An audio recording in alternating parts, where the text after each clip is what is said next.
During its time at its winter range, the surf bird only ventures a few meters inland from the high tide line, which is crazy since it flies over 17,000 kilometers from Alaska to Chile during migration.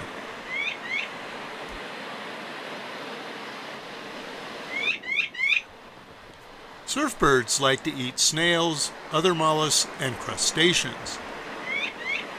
Male surf birds sing and perform flight displays over their nesting area, yet they don't seem to be territorial. This surf bird looks lost and looking for the surf. The buff-breasted sandpiper is unique among shorebirds in having a lek mating system. Males gather in a group and display to females. The females pick their mates and then raise their youngs without help from the males. Buff-breasted sandpipers like wet or plowed fields, and the best place to see them is at airports where the grass is kept short.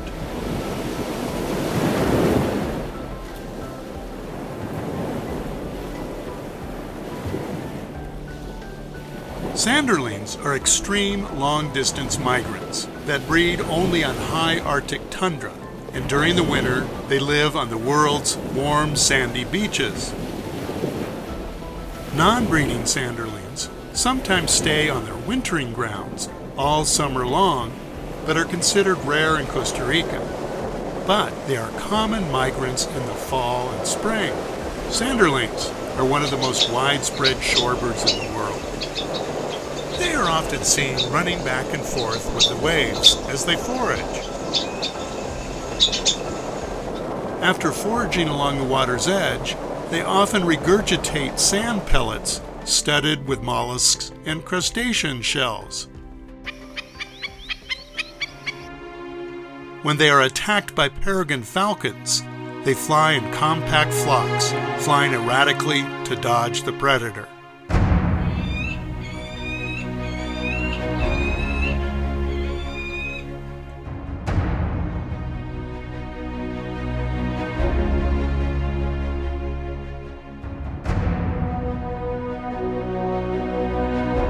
A lucky day for the sanderlings. Not so much for the snipe.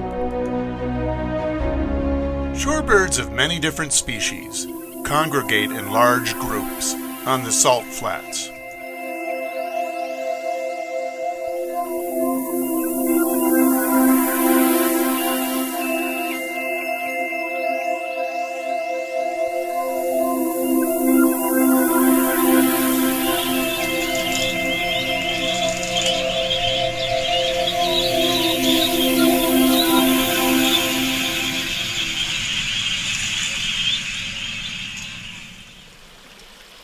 The semi-palmated sandpiper is a little peep that flies non-stop across the ocean from New England to South America. The secret? Fat, and lots of it. Its name refers to short webs between its toes, a trait shared by the very similar-looking western sandpiper. They feed on tiny prey and biofilms on the mudflats. Sandpipers spend a lot of time in territorial chases, unless peregrine falcons are around. Then their attention shifts to scanning the skies. This looks like another semi-palmated sandpiper, but it's not. The western sandpiper is another common migrant that looks nearly identical, but has a longer, more droopy bill. When migrating, western sandpipers stage huge, spectacular flights in San Francisco Bay in California and Copper River Delta in Alaska. The entire population may pass through this delta. Many western sandpipers spend their first summer in Central America and then breed for the first time their second year. In places where the larger Dunlin forages along the tide line, which is where hunting is the best, western sandpipers are displaced to drier mudflats, a second-rate feeding area.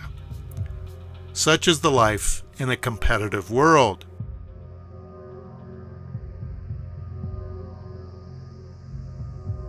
On the other hand, almost all shorebirds can bully the smallest sandpiper, the least sandpiper. Since they are so small, their prey is small, and they can use surface tension of water to transport prey quickly from the tips of their bill to their mouth, like a mini vacuum.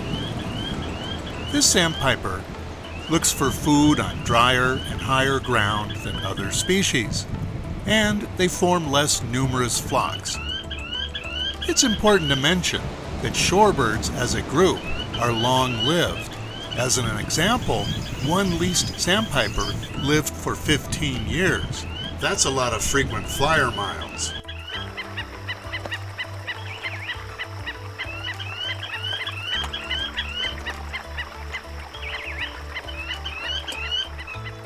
At least feeding territories are easy to defend.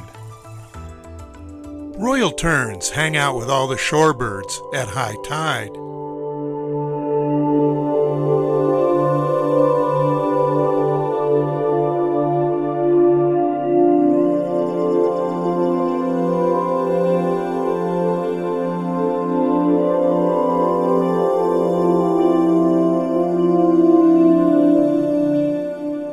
If a predator approaches, pectoral sandpipers fly out in a zigzag pattern. Their favorite habitat is a wet field. They're coming all the way from eastern Russia via Alaska. The round trip is 30,500 kilometers every year. During breeding season, the male inflates and deflates a throat sac that produces a series of hoots, which it emits during display flights.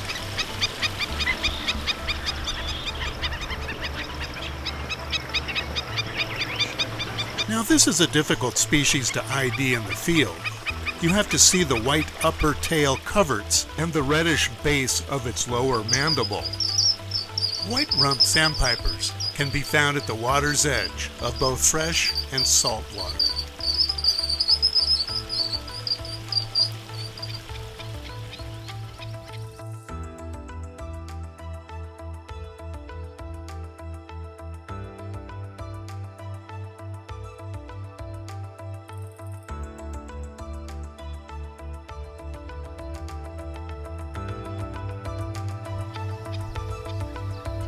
Barred sandpiper is very uncommon and is associated with least and pectoral sandpipers.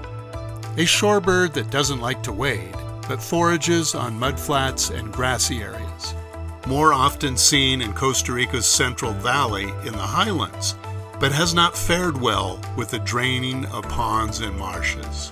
Barreds migrates from the Arctic to Tierra del Fuego in just 5 weeks.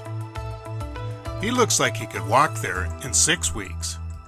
The last species, barred sandpiper, was described for the first time in 1861 in North America.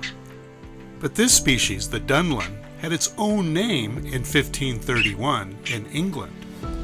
Dunlins are the most widespread of all North American shorebirds, but in Costa Rica, they are a rare migrant to the Gulf of Nicoya. Dunlins that breed in northern Alaska move westward and migrate south through Siberia to Japan and China. Dunlins like to forage as the tide falls. They capture small clams, worms, insects, and amphipods by detecting their movement with special receptors in their bills.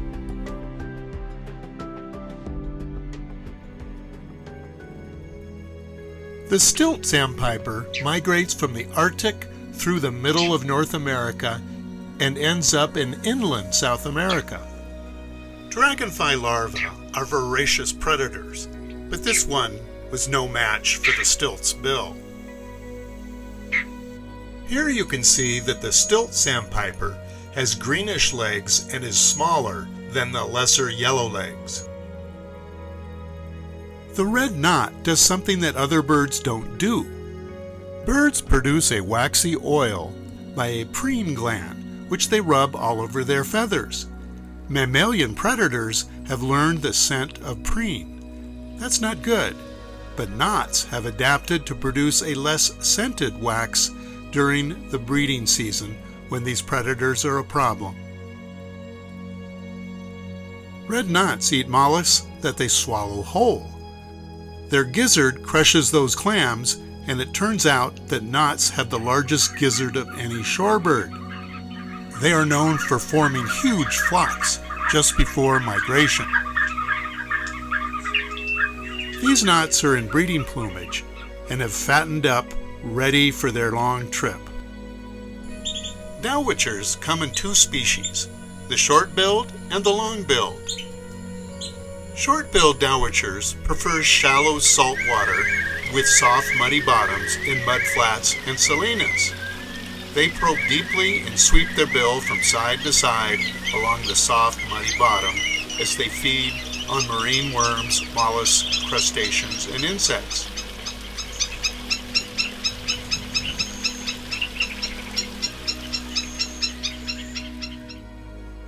There's hardly a difference in bill length between the short-billed and the long-billed. That was some taxonomic screw-up, and it actually took scientists until the 1930s to figure out the two species. It's best to listen to their distinctive calls. The longbills call,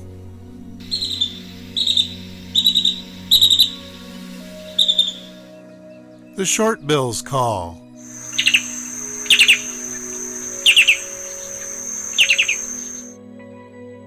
The long-billed dowitchers prefer freshwater, like ponds and marshes, where they eat more insects than the short-billed.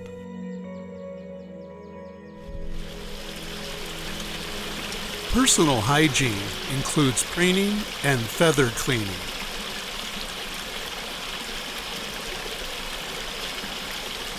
Notice how flexible their beak is.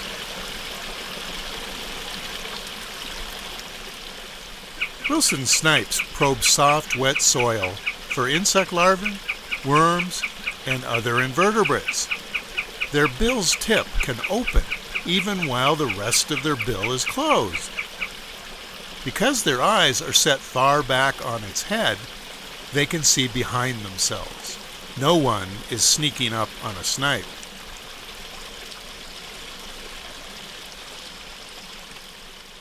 Wilson's Phalaropes are only one of two species that molt during their migration rather than on their breeding grounds before leaving.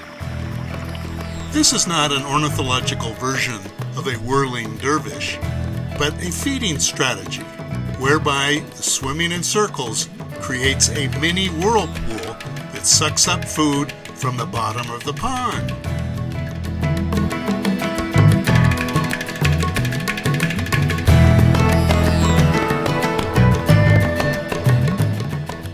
A funny fact about Wilson's phalarope is that it sometimes gets so fat before migration that it can't even take off. In phalaropes, it's the female that's the brightly colored sex. Phalaropes are plankton feeders. Now there's another phalarope you might see. Red-necked phalaropes are shorebirds that hardly go ashore and are more at home on the open ocean. However, during stormy weather, sometimes enormous flocks show up in the Gulf of Nicoya. They fly rapidly and directly, but they drop abruptly to land on the ocean.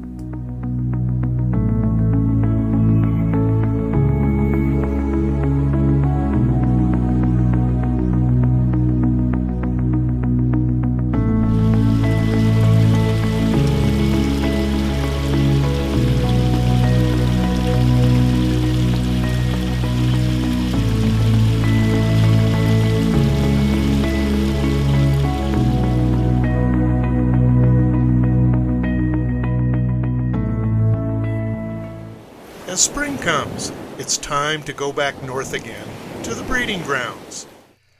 Birds use different pathways, we call flyways, to reach the breeding grounds.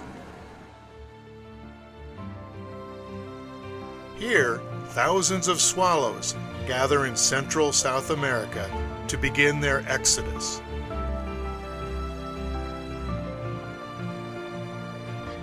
The Arctic tern gets the prize for the longest migration, as it travels 90,000 kilometers from pole to pole every year. The shorebirds have a long trip, too, to their breeding grounds in the Arctic.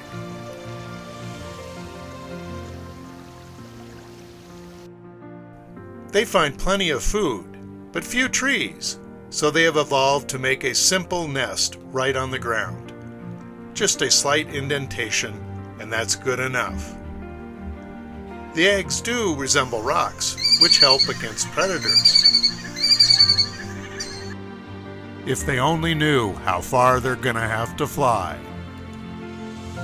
This phenomenal biannual migration is under threat and may not survive far into the future.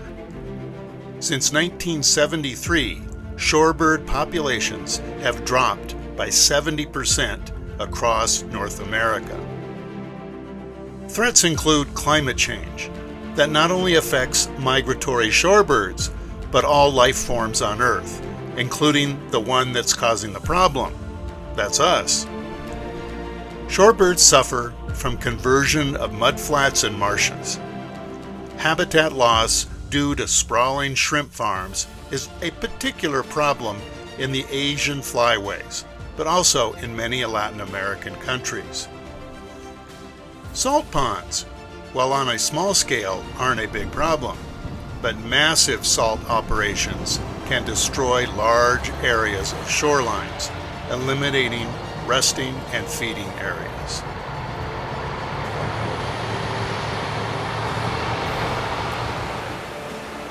Development of shorelines into buildings, vacation homes, and industrial projects ruins bird habitat.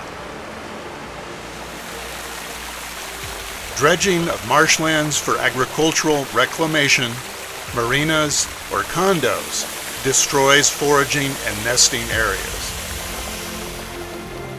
Habitats get smaller every day, everywhere, as civilization creeps in, surrounding the last remnants. Sometimes it's even hard to see what's a problem. Many shorebirds forage along beaches, which is fine if there are a few people. But as soon as more people are walking the beaches, the birds can't feed because they have to get out of the way of the beachcombers. This reduces their food intake and increases energy losses. On the other hand, seagulls depend on people's garbage, so they don't mind us at all. There are particular threats to shorebirds, such as in the Delaware Bay, where over-harvesting of horseshoe crabs has reduced the quantity of the eggs that many migratory shorebirds depend upon. Other negative impacts on shorebirds include the explosion of snow geese populations. Snow geese are destroying the microhabitats where shorebirds feed in the Arctic, especially around Hudson's Bay. As the shorebirds pass through less developed countries, such as in the Caribbean, hunters kill them to put meat on the table. The loss of habitat along shorebird migration routes and in their breeding grounds are the prime concern. Of course, the forces of climate change will affect us all.